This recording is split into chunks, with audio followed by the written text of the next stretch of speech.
Hello guys, welcome back sa ating channel MRT7 Update Defo December 9, 2023. Ito pong muli si Skywalk TV at ito ang ating pinaka-latest update ngayong araw na to. Ipapakita po natin yung mga pagbabagong kaganapan po dito po sa may MRT7 Defo. Yan, grabe, napakalaki na po pala ng progress dito mga kababayan. At full blast na po sila. At tinutuloy-tuloy na po ang papuntang San Jose del Monte, Bulacan. Ayan, makikita po ninyo. Grabe. Salamat sa mga nag-like, nag-share at nag-follow ng ating pinaka-latest update. At tuloy-tuloy ang ating pagbabalita sa iba't ibang lugar upang mabigyan kayo ng mga impormasyon at mga latest na kaganapan na mga build project. Ayan makikita po ninyo. Tinutuloy-tuloy na po nila yung pagduduktong ng bawat span na yan, paglalagay ng mga concrete girders mga kababayan. Papuntang San Jose del Monte, Bulacan na po yan. Sabi, eto na po yung pinaka-progress dito. Shoutout po sa ating mga viewers, subscriber. Maraming salamat po sa inyong lahat dyan.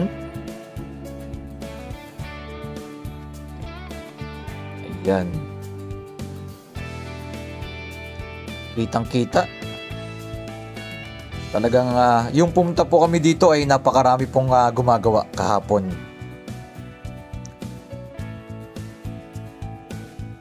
Ayan. Sa may pinakadulo, nandun na po yung mga bagon. Ito po yung pinakagitna, yung may mga poste dyan. Ayan, dyan dadaan. Papuntang San Jose del Monte, Bulacan.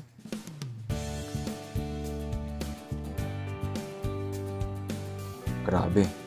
Dahil ito'y sobrang lawak. Ayan meron na rin na tinatayo dito ng mataas na building. Simulan na nila.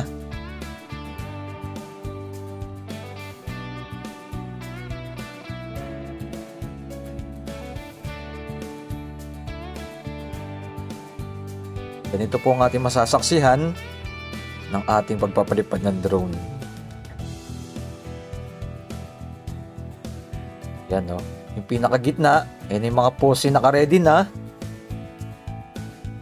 At may mga concrete spearhead na rin po yan. Ito pong gitna, hindi pa po natin alam kung ano pong ilalagay nila dyan.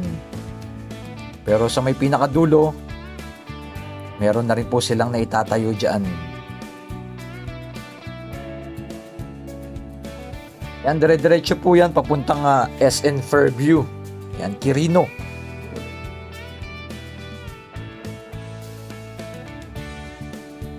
Grabe, sobrang lawak na. Talagang tuloy-tuloy na po ito mga kababayan. At comment nyo na po below kung ano pong masasabi nyo po sa ating pinaka-latest update. Ito pong muli si Skywalk TV at tuloy-tuloy ang ating pagbabalita sa inyo.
Muli po, maraming salamat sa inyong lahat dyan. Ito pong muli si Skywalk TV. Ito ang ating pinaka-latest update dito po sa ating bansang Pilipinas.